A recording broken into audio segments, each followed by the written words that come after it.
হিসাব বিজ্ঞান বিষয়ের প্রিয় শিক্ষার্থীবৃন্দ, আশা করি সকলেই ভালো আছো।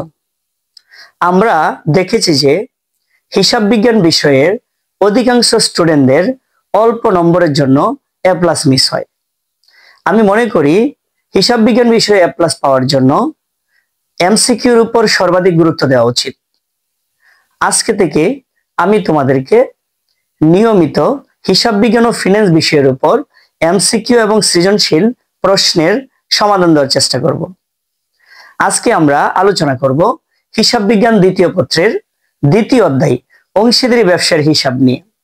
এই অংশীদারি ব্যবসার হিসাব থেকে কিছু কিছু গুরুত্বপূর্ণ এমসিকিউ আছে, যেগুলো বোর্ড এবং ইউনিভার্সিটির অ্যাডমিশন টেস্ট দুটিতেই সবচেয়ে বেশি আসে।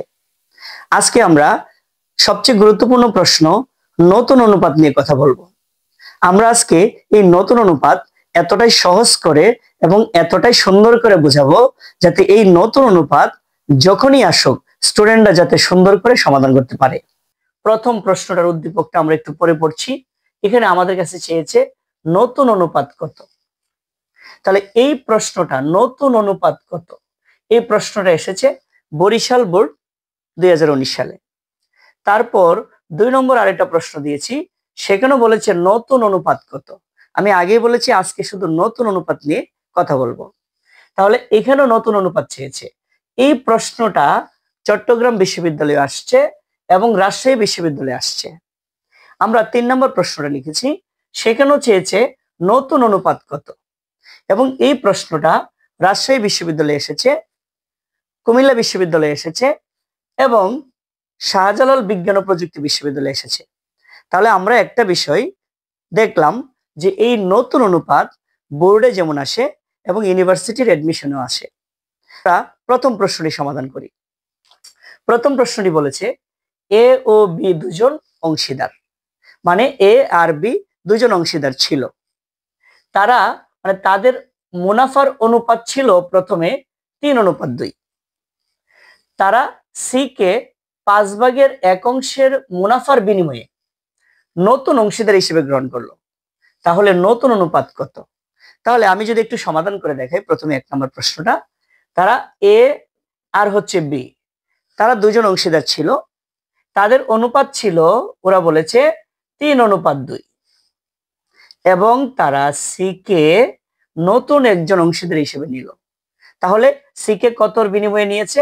5/1 বিনিময়ে। তাহলে যেহেতু ব্যবসার মধ্যে একজন নতুন অংশীদারের আগমন ঘটেছে, তাহলে আমাদের এই পুরাতন অনুপাতটা চেঞ্জ হয়ে একটা নতুন অনুপাত তৈরি হবে। এখন আমরা নতুন অনুপাতটা কি করে করব? তো সবাই একটু খেয়াল রাখতে হবে, এখানে দুজন হচ্ছে পুরাতন আর একজন হচ্ছে নতুন। যখন আমরা 3 জনের অনুপাত করব, তখন আমাদের অনুপাতটা হবে, যখন আমরা 3 জনের অনুপাত বের করব, তখন আমাদের অনুপাত হবে এ অনুপাত বি অনুপাত সি। তাহলে পুরাতন দুজনের বের করার জন্য নতুনটার সাহায্য নেওয়া দরকার, আর নতুনটার অনুপাত বের করার জন্য পুরাতন দুজনের সাহায্য নেওয়া দরকার। তাহলে আমরা প্রথমেই পুরাতন দুজনের অনুপাতটা বের করব। তাহলে পুরাতন দুজনের অনুপাত বের করার জন্য নতুন অংশীদারের যে অংশটা আছে, এটা হচ্ছে হর এবং এটা কি লব। তাহলে এই হর এবং লবের পার্থক্য করব, মানে হর থেকে লবটাকে মাইনাস করব। তাহলে এখানে 5 থেকে 1 যদি আমরা মাইনাস করি, তাহলে আমরা পাবো কি 4। তাহলে আবার বলছি, প্রথম যে নতুন যে আছে তার যে ভগ্নাংশটা আছে, হর থেকে লব কি করব? মাইনাস করব। তাহলে এখানে 5 থেকে 1 মাইনাস করে আমরা 4 পেলাম। এখন এটা হচ্ছে 4, এই 4 দিয়ে আমরা পুরাতন দুজনের আগের অনুপাতটাকে কি করব? গুণ করব। তাহলে 4 দিয়ে প্রথম আমরা যদি গুণ করি 3 কে, তাহলে 3 4 কত হলো? 12 হলো। ঠিক আছে, এরপরে এই 4 দিয়ে আবার গুণ করতে হবে 2 কে। তাহলে একবার 4 দিয়ে 3 কে গুণ করেছি, 3 4 কত? 12। আবার 4 দিয়ে 2 কে গুণ করেছি, তাহলে 4 দোকানে কত? 8। তাহলে সবাইকে আবার একটু বলছি, প্রথমে আমরা যে নতুন জন আছে তার ভগ্নাংশটা আছে এবং এই হর থেকে লবকে কি করেছি? বিয়োগ করেছি। বিয়োগ করে কত পাইলাম? 4। এই 4 দিয়ে আগের যে অনুপাতটা আছে পুরাতন দুজন তাদের অনুপাতের অংশগুলোকে গুণ করব। তাহলে আমরা 4 দিয়ে প্রথম 3কে গুণ করলাম, 3 4 কত 12 পাইছি, এবং এই 4 দিয়ে আবার দ্বিতীয় সংখ্যাটিকে গুণ করলাম, আমরা পাইলাম কত 8। তাহলে পুরাতন দুজনের অনুপাত আমরা পেয়ে গেলাম। এখন আমার দরকার হচ্ছে যে নতুন তার অনুপাতটা বের করব। তার অনুপাত বের করতে হলে পুরাতন দুইজনের অনুপাতটা যোগ করতে হবে। তাহলে পুরাতন দুইজনের অনুপাত হচ্ছে 3 আর কত 1, সরি 3 আর 2। তাহলে এই 3 আর 2 সেটা যোগ করলাম, তাহলে 3 আর 2 যোগ করলে কত 5। এবার আমরা ওই 5 দিয়ে উপরের সংখ্যাটাকে গুণ করে দিব। তাহলে উপরে কত আছে 1, তাহলে 5 একে 5। এবার আমরা চেষ্টা করব এই অনুপাতটাকে একটু ছোট করা যায় কিনা। তো দেখলাম আমরা এখানে এই দুইটাতে একটা সংখ্যা দ্বারা 4 দ্বারা ভাগ করা যায়, কিন্তু ওটাকে যায় না। মূলত এই দুইটার জোড় সংখ্যা, এটা বেজোড় সংখ্যা, অতএব এই অনুপাতটিকে আর ছোট করা যাচ্ছে না। অতএব আমাদের উত্তর হচ্ছে 12:8:5। তাহলে প্রিয় শিক্ষার্থীরা, আশা করি তোমরা বুঝতে পেরেছো। যদি একটি অঙ্ক ভালো করে বুঝতে পারো তাহলেই সবগুলো সমাধান করতে পারবা। তাহলে আমি আবার একটু রিপিট করছি। প্রথমে আমরা যে নতুন জনকে নিয়েছি তাদের এই ভগ্নাংশটা মানে হর থেকে লবকে কি করেছি বিয়োগ করেছি। বিয়োগ করে যত পাইলাম তত দিয়ে আগের পুরাতন অংশীদারদের অনুপাতকে গুণ করব। তাহলে আগেরটা ছিল 3 এবং 2, তাহলে প্রথমে আমরা 4 দিয়ে 3কে গুণ করেছি, 3 4 12, আবার 4 দিয়ে 2কে গুণ করেছি, 4 2 8। এবার আমাদেরকে বের করতে হবে নতুনটা। তো নতুনটা বের করতে হলে পুরাতন দুজনের অনুপাতকে যোগ করতে হবে। তাহলে পুরাতন দুজনের অনুপাত হচ্ছে 3 আর 2, তাহলে 3 আর 2 যোগ করলে 5। এবার এই 5 দিয়ে উপরের সংখ্যাটাকে গুণ করলে আমরা পাইলাম 5 একে 5। তাহলে আমাদের উত্তর হয়ে গেল 12:8:5। হচ্ছে বলছে দুইজন অংশীদারদের মুনাফার অনুপাত হচ্ছে 2:1। তার মানে প্রথমে দুইজন অংশীদার ছিল, তাদের অনুপাত ছিল 2:1। পরবর্তীতে তারা তৃতীয় জনকে নিয়েছে। তো তৃতীয় জনকে যে নিয়েছে তাকে দিয়েছে 5/1। তাহলে নতুন অনুপাত কত হবে? এই প্রশ্নটা কিন্তু চট্টগ্রাম বিশ্ববিদ্যালয় এবং রাজশাহী বিশ্ববিদ্যালয়ে এসেছে। তাহলে আমরা এই প্রথম ছিল দুজন অংশীদার, তাদের অনুপাত ছিল 2:1, এবং পরবর্তীতে আরেকজনকে নিয়েছে, তাকে দেওয়া হলো 5/1। তাহলে আমরা যদি এখন 3 জনের অনুপাত নতুন করে বের করতে চাই, মানে নতুন অনুপাত যদি বের করতে চাই, তাহলে আমরা প্রথমেই এই যে নতুন জন আছে 5/1, তার ভগ্নাংশটা মানে হর থেকে লবের কি করব পার্থক্য নির্ণয় করব। তাহলে আমরা প্রথমেই 5 থেকে যদি 1 বিয়োগ করি তাহলে কত পাইলাম 4। তাহলে এই 4 দিয়ে আমরা পুরাতন অনুপাতটাকে গুণ করব। তাহলে পুরাতন অনুপাত ছিল 2:1। তাহলে 4 দিয়ে যদি আমরা 2কে কি করি গুণ করি, তাহলে প্রথমে আমরা পেয়ে গেলাম 4 2 8। কত পেয়ে গেলাম 4 2 8। এবার যদি 4 দিয়ে পরের সংখ্যাটাকে গুণ করি, 4 একে 4। তাহলে আমরা দুটি অনুপাত পেয়ে গেলাম। টোটাল অংশীদার হচ্ছে 3 জন, আমরা পেয়ে গেলাম 2 জন, বাকি রইল আরো একজন। তো বাকি একজন বের করতে হলে পুরাতন যে 2 জন আছে তাদের অনুপাতগুলোকে যোগ করতে হবে। তাহলে এখানে 2 আর 1 যোগ করলে 3। তাহলে আমরা আবার বলি পুরাতন অনুপাতটি যোগ করেছি, তাহলে পুরাতন অনুপাতটি হচ্ছে 2 আর 1 3।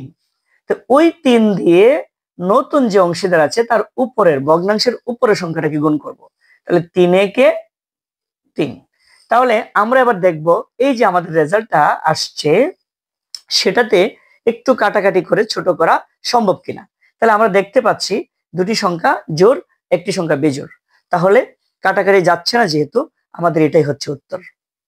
তাহলে আমি আবার একটু সারাংশ বলছি, সেটা হচ্ছে যেহেতু 3 জনের অনুপাত বের করব, তাহলে যে নতুন জনের সাহায্য নিয়ে পুরাতনটা বের করব। তাহলে আমরা কি করেছি, প্রথম নতুন জনকে বিয়োগ করেছি, নতুন জনের ভগ্নাংশটাকে বিয়োগ করেছি। তো বিয়োগ ফল দিয়ে পুরাতন দুটি অনুপাতকে গুণ করেছি, তার মানে বিয়োগ করে গুণ করেছি। আবার বলছি বিয়োগ করে গুণ করেছি আগের অনুপাতকে। এবার আগের অনুপাত দুটা যোগ করে তারপরের উপরের সংখ্যাটার সাথে কি করলাম গুণ করলাম। তার মানে ধারার তৃতীয় সমস্যাটি একটু সমাধান করি। আমরা 3 নাম্বার সমস্যাটি একটু সমাধান করব। 3 নাম্বার বলেছে অপু এবং তপু দুজন অংশীদার, তাদের মুনাফার অনুপাত ছিল 4:1। তাহলে তারা সজীবকে 5/2 অংশের বিনিময়ে কারবারে যোগদান করলেন।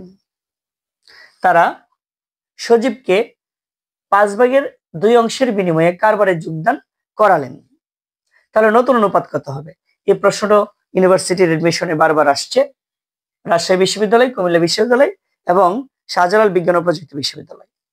তাহলে এখানে প্রথমে ছিল দুজন, অপু এবং তপু, তাদের অনুপাত ছিল 4:1 এবং তারা সজীবকে নিয়েছে নতুন করে, সজীবকে দিয়েছে 5/2। তাহলে এখানে হচ্ছে দুইজন পুরাতন আর একজন নতুন। এখন যদি আমরা নতুন অনুপাত বের করতে চাই তাহলে প্রথমে নতুনের সাহায্য নিতে হবে। তাহলে নতুনের যে ভগ্নাংশটা আছে হর থেকে লব বিয়োগ করব আমরা। তাহলে এখানে হর হচ্ছে 5, লব কত 2, তাহলে আমরা পাইলাম কত 3। তাহলে প্রথমেই নতুনটার সাহায্য নিয়েছি, নতুনের ভগ্নাংশটাকে বিয়োগ করেছি, তো একটা থেকে আরেকটা বিয়োগ করলে কত পাইলাম 3। তাহলে এই 3 দিয়ে আগের অনুপাতগুলোকে কি করতে হবে? গুণ করতে হবে। তাহলে প্রথমে 3 দিয়ে গুণ করব কাকে? 4 কে। তাহলে 3 4 কত হলো 12। তারপরে এই 3 দিয়ে গুণ করব 1 এর, তাহলে হবে 3 একে 3।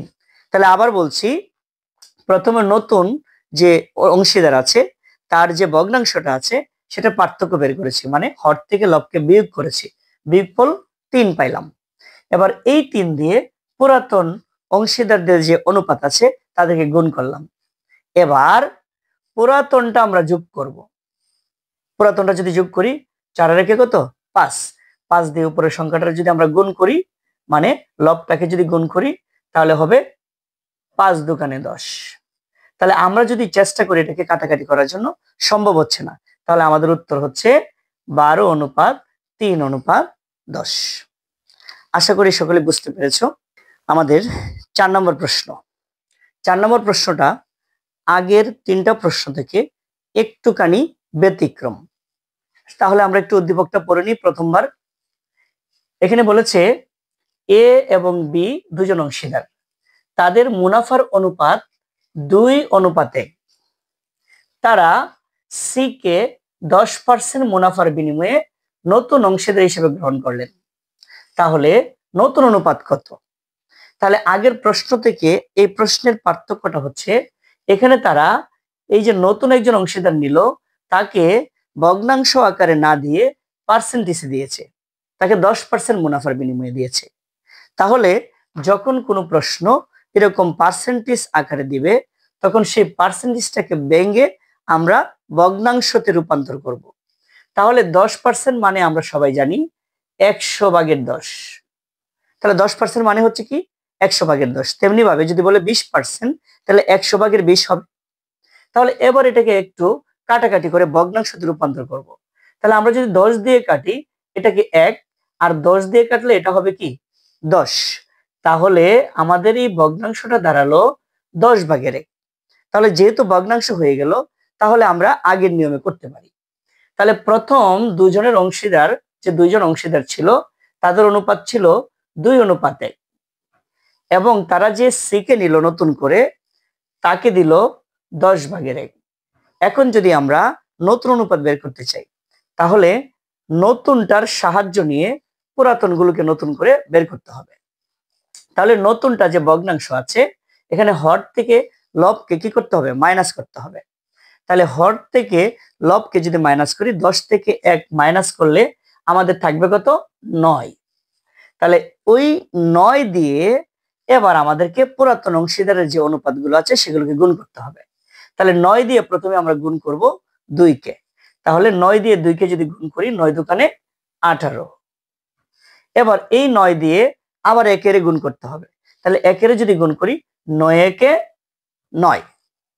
তাহলে আমরা এই নতুনটার সাহায্য নিয়ে পুরাতন দুজনের অনুপাত বের করে ফেললাম। এবার আমাদেরকে পুরাতনের সাহায্য নিতে হবে। তাহলে পুরাতনটা কি করতে হবে? যোগ করতে হবে। তাহলে পুরাতনটা যদি যোগ করি, 2 আর 1 কত হলো? 3। এই 3 দিয়ে নতুনের যে অংশীদার আছে তার যে ভগ্নাংশটা আছে লব, এই লবকে গুণ করতে হবে। তাহলে 2 আর 1 কত পাইছিলাম? 3 পাইছিলাম। এই 3 দিয়ে উপরের সংখ্যাটা হচ্ছে 1, তাহলে 1 রে গুণ করব, কত হবে? 3 একে 3। এবার আমরা যদি একটু খেয়াল করি, তাহলে এখানে আমরা একটু অনুপাতটাকে কি করতে পারি? ছোট করতে পারি। তাহলে সবচেয়ে ছোট সংখ্যাটা হচ্ছে 3। তাহলে আমরা যদি 3 দিয়ে কি করি? 3 এর ভাগ করি, তাহলে কি, সরি, যদি আমরা 3 দিয়ে 3 এর ভাগ করি তাহলে কি পাবো? 1। অনুপাতের জায়গায় অনুপাত দিলাম। আবার 3 দিয়ে যদি এটা কি করি, তাহলে পাবো 3 3 9। তাহলে আবার যদি আমরা কি করি, এটাকে 3 দিয়ে কাটাকাটি করি, তাহলে কত হবে? 6। তাহলে আমাদের নতুন অনুপাত দাঁড়াইলো 6:3:1। আশা করি সকলেই নতুন অনুপাত বুঝতে পেরেছো। আর যদি কোনো বিশেষ টপিকের উপর ক্লাস নেওয়ার প্রয়োজন হয়, আশা করি সবাই আমাকে কমেন্টে জানাবা যে কোন অধ্যায়ের উপর ক্লাস লাগবে। সেটা সৃজনশীল হতে পারে এবং এমসিকিউ হতে পারে। ধন্যবাদ সবাইকে।